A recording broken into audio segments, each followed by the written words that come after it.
Hello everyone, welcome back to World of Tanks with Bagels Gaming. And today I have a couple replays with you in the VK 16.02 Leopard. And in these replays I'm using the autoloader, the 3cm autoloader, which is now the stock gun for the Leopard. And you can still use it, it's still a good gun. It used to be like the top gun that you use. So we're here on, what is this map called again? Wide Park, okay. So I went up to get some early spots, got quite a couple of them. This ELC right here, he's being a little bit cheeky. He tried to get a shot into me, but it looks like he's using the 90mm, and the 90mm has some pretty decent accuracy, but the aim time is very long on that thing. So then I look to my left and I see the T1 Heavy rushing down the that's eastern side, and so I'm going to go in there. Right now I'm hoping, I'm like, please somebody hit him, because this clip only has 360 clip potential. So I knocked the buildings down there, and the reason for doing, or not the building, the wall down there, is because I only have 95 penetration, and you lose 25% of your armor piercing round penetration when you shoot through any obstacle. So if I did that, I wouldn't have had enough penetration to penetrate all those rounds, which helped me kill the T1 Heavy. So I tried to get some gun suppression, hit the Churchill 3, but then I realized he's still behind the building anyways, and it's not good to expose myself that much. So I'm just like going here, I'm looking for shots. I like to use a lot of auto aim when I'm using the autoloader, because, well, I don't really know how to explain it. I just prefer being able to see everything else on the battlefield. Trying to get a shot on this STRV M42, but can't quite get it, and I notice that STRV is shooting at me, or just waiting for me to pop over. So I saw the ELC try to hit a shot on me there, and so I was being extra careful. So we're kind of stuck here for a little bit, as I have the Leopard's max gun depression is 10 degrees, which is only over the sides of the tank, much like Japanese heavy tanks. Most of the gun depression is on the sides, and so I'm just like calling out targets. This STRV comes over, shoots the KV-1, and I know he's got a pretty decent reload. I don't know if I go back out. Oh no, I didn't go out to shoot him. Not quite yet.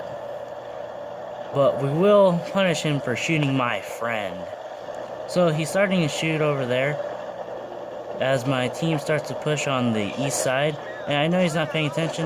I come over. I carefully put two in there into the ELC, two of my small bursts. Then I put the other two bursts into the STRV, and he's like, what just hit me? So now this STRV is going to die. Right now I could ram him, but I choose to shoot him because the Leopard actually has really good frontal armor, 50mm, and weighs about 25 tons.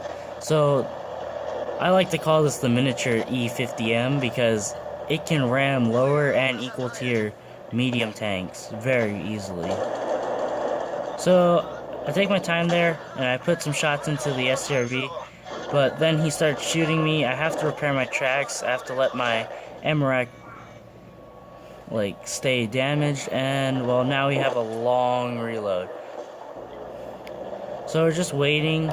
I'm side scraping out because I know he only has a 75mm, and the Leopard has 30mm of side and rear armor, so when I side scrape I can ricochet up to 90mm caliber guns. So even if he were to hit me there, he would have bounced. So now we're reloaded, put a clip into the T1 Heavy, and right now we're just having a good result. I'm just farming the damage. And so I'm still waiting. Reload is very long in the Leopard when it's MRAC. I believe it becomes 2 times as long. And my base reload is about 16 seconds. 16 and a half seconds, give or take a few milliseconds. But that reload does get long when when you're ammo racked. So now, just going in, I tried to get a shot on the KV-1 there, couldn't get it. I had one burst left. I probably could have penned and taken out that KV-1. Would have been nice to get 5 kills.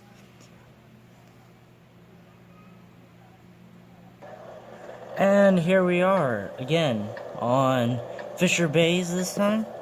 And unlike the last matchup where the Leopard was top tier, we are now bottom tier.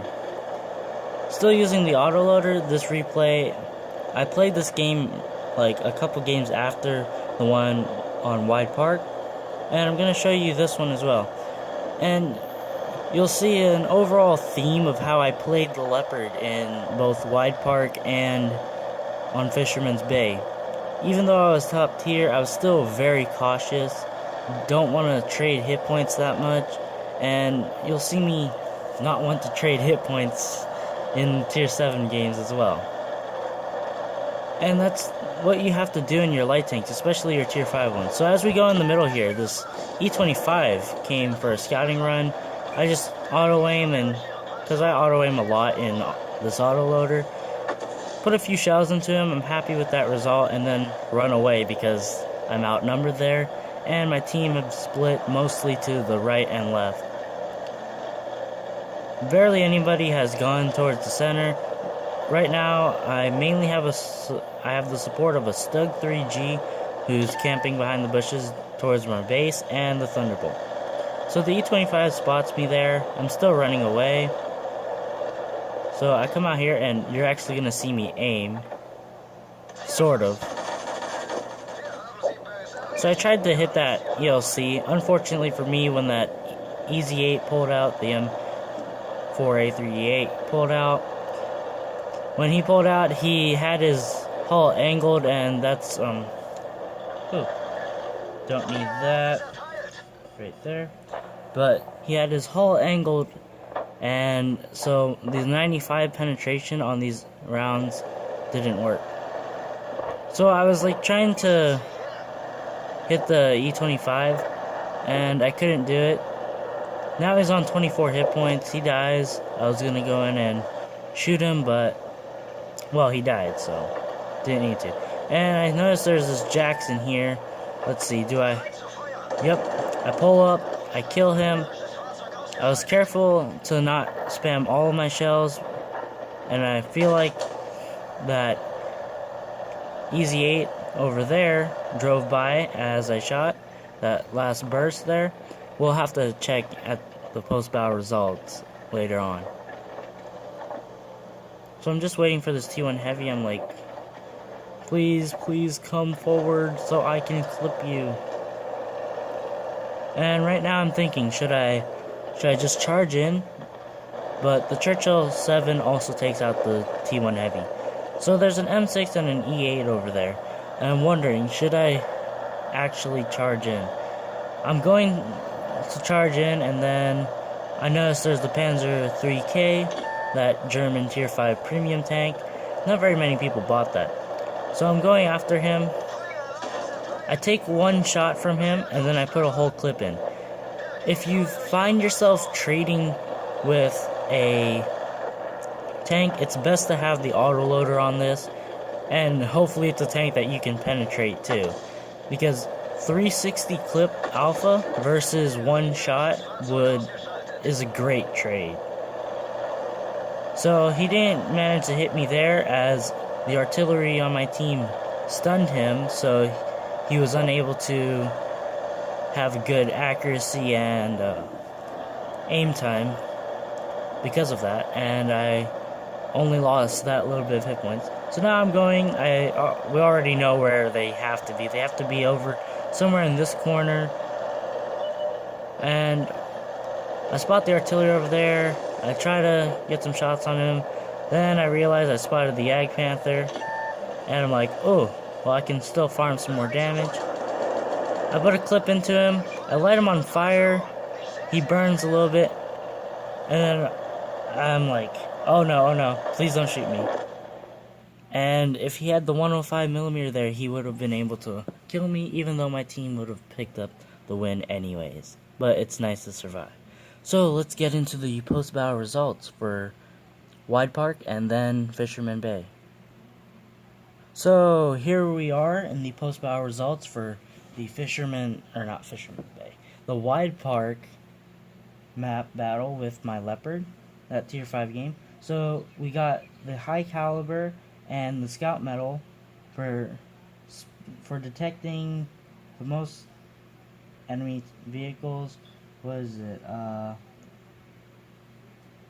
don't know what the number is. I'm like kind of okay, but we detected 11 out of 15 enemies there. That was a really good result. At the start, we got an ace tanker, which is also nice.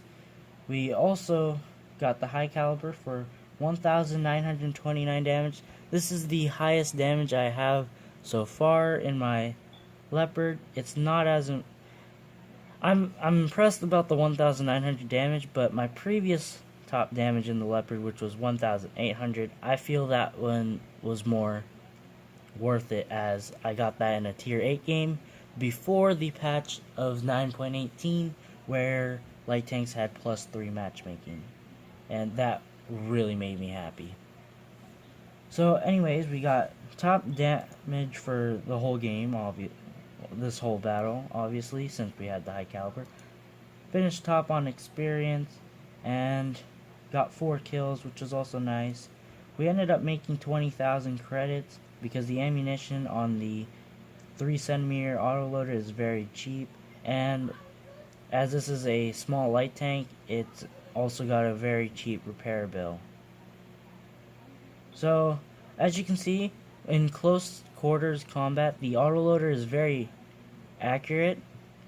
I also have to add, this battle on Wide Park, I did not have the vertical stabilizers or vents, but I did get vertical stabilizer on the other battle. So quickly, we're just going to look over here on the Des Games replay site. I recommend you subscribe to Des Games. I love watching his videos, and they're a lot better than mine. So that Wide Park battle was considered a 19,855 W8 battle, just to say that for those who wanted to know. And then now here's the results for our battle on Fisherman's Bay. We only spotted 4 vehicles this time. We got a lot more spotting damage, I believe. Just quickly check. Yep, more spotting damage. This time it's only a first class. We didn't get any epic medals, although we still finished top on our team, top for this whole battle for damage. Although we didn't get high caliber, as there were many tier 6 and tier 7 vehicles, and for the high caliber you need to have at least, your total damage must be greater than 20% of the enemy team's total hit points. So 1,400 damage is not 20% of their hit points added up. But we still made 21,000 credits. I didn't have to use any consumables there, so that's a good result. Fired 66 shots, 50 of which hit, which was pretty decent. Most of our engagements were short to medium range, which is where this gun excels, and long range for this gun is like 350 to 400 meters. 400 meters is the max, so that's, once again, like I always say, that's where the autoloader kind of fails. When you have to do long range engagements, the single shotgun would work better for that. But I think the autoloader is perfect for brawling situations. If you like to brawl, the autoloader is probably best for you. And then, yeah. So if we go to the Des Games replay site, that battle on Fisherman's Bay was considered an 8,405 W8 battle. So overall, the Leopard, I personally think it's the best tier 5 light tank, as the stock gun is very good, as you can see here, and the top gun which is the 5cm, is also very good. It has very good accuracy and extremely good aim time. And that's also an advantage to the autoloader. It has very good aim time. Accuracy is questionable, but it's a brawling gun anyways. And when you're brawling up close and personal, dispersion really doesn't matter. So anyways, this is Bagels Gaming here. If you enjoyed the video, please feel free to comment down below. Let me know. I love replying to comments. And maybe subscribe for more World of Tanks content. Bagels Gaming here. Peace out.